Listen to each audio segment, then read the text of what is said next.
আসসালামু আলাইকুম। দূরের কাছে যে যেখানে বসে এই মুহূর্তে ভিডিওটা দেখছেন তাদের সবাইকে মাহফুজের কিচেন ভিডিওতে ওয়েলকাম। আজ মুড়ি মাখা বানিয়ে দেখাবো আপনাদের দু ধরনের একই ভিডিওতে। দুটোই খুবই মজার, অসম্ভব মজার। একটা ঝাল আর একটা ঝাল মিষ্টি মুড়ি মাখা, আর সাথে থাকছে মশলাদার রচা। অসম্ভব ভালো হয়, দেখতেই পাচ্ছেন কতটা লোভনীয় হয়েছে। এখানে ঝাল মিষ্টি আছে, ক্যারামেল, আমি চিনি দিয়েছি তাই এরকম লেগে লেগে গিয়েছে। এটা খেতে অসম্ভব মজার এবং খুবই মচমচে হয়।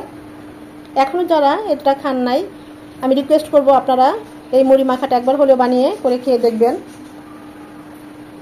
আর ঝালমুড়ি তো সবাই খানি, তো সবাই তো সবার মতো করেই করে, আমি আমার মতো করেই করেছি, যেটা আমি সবসময় করি, যেভাবে আমি খাই, তো সেটাই আজকে আমি আপনাদের সাথে শেয়ার করব।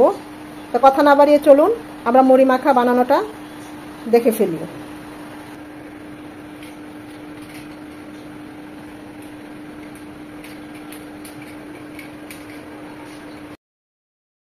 ঝাল মিষ্টি মুড়ি বানাবো, সেজন্য নিয়েছি 2 কাপ মুড়ি, 2 চামচ চিনি। চিনিটা স্বাদ মতো যে যার পছন্দ অনুযায়ী বাড়ি কমে নিতে পারেন। নিয়েছি একটা পেঁয়াজ, এরকম করে কেটে নিয়েছি একটু বড় করে। আর লাগছে 2টো তেজপাতা। ঝালটাও যার যেমন পছন্দ। আমি এখানে 3টা শুকনো মরিচ নিয়েছি। শুকনো মরিচগুলো এখন ছোট ছোট করে একটু কেটে নেব। আর ঘি তো লাগছে, এটা আমার হাতে বানানো ঘি, সেই ঘি দিয়েই আজ আপনাদের ঝাল মিষ্টি মুড়ি বানিয়ে দেখাবো। তো চলুন এখন আমরা চুলায় চলে যাই। এখানে সামান্য 1 চামচ মতো সাদা তেল দিয়ে দিচ্ছি, সাথে দিয়ে দিচ্ছি আমার হাতে বানানো গাওয়া ঘি। এর ভিডিওটা আমার চ্যানেলে দেওয়া আছে, আপনারা চাইলে দেখে নিতে পারেন। ঘিটা গরম হয়ে এসেছে, দিয়ে দিচ্ছি শুকনো মরিচ আর তেজপাতা। এটাকে 20-30 সেকেন্ড একটু ভেজে নেব। আরো 1/2 চামচ ঘি দিয়ে দিলাম। এখন দিয়ে দেবো সে পেঁয়াজটা। পেঁয়াজটা একটু নরম হবে, লাল লাল হবে।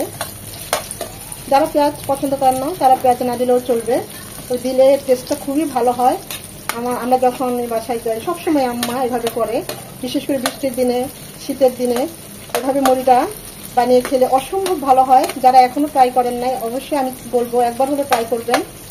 আর যারা যখনই পেঁয়াজটা এরকম নরম হয়ে আসবে তখনই আমরা দিয়ে দিব চিনিটা। চিনিটা দিয়ে একটু নাড়াচাড়া করে নেব। চিনিটা যখন এরকম গলতে শুরু করবে দিয়ে দিব মুড়ি।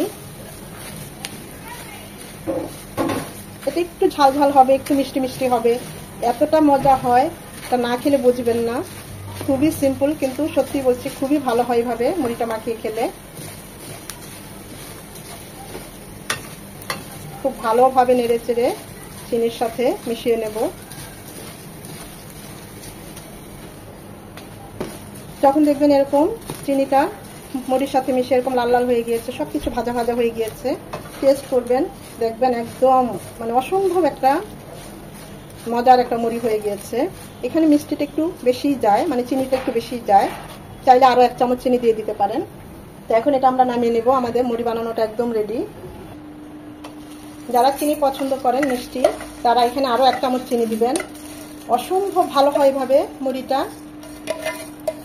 বানিয়ে খেলে।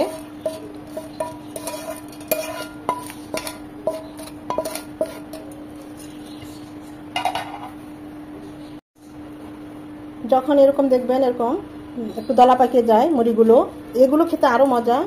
ছোটবেলায় তো এগুলো বেছে বেছে খেতাম, আম্মাকে বলতাম আরো চিনি দাও যেন এরকম আরো বেশি হয়। অসম্ভব মজা, মুখে দিলে একদম দেখবেন মিলিয়ে যাবে, এতটাই ভালো লাগবে। এই ঝাল মুড়ি মাখাটা অনেক মজা হয়।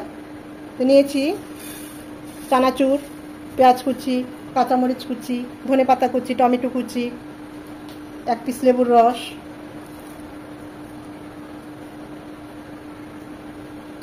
এক চামচ সর্ষের তেল।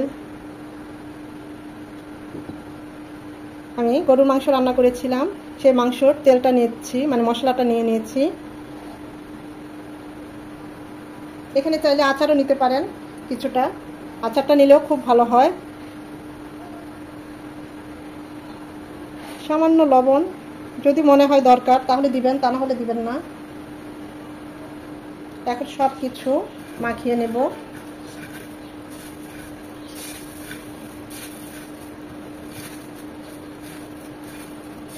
শসা থাকলে শসা কুচি দিবেন। তবে শসা কুচিটা দিলে হয় কি মুড়িটা খুব তাড়াতাড়ি নেতিয়ে যায়, তাই আমি শসা কুচিটা দিলাম না।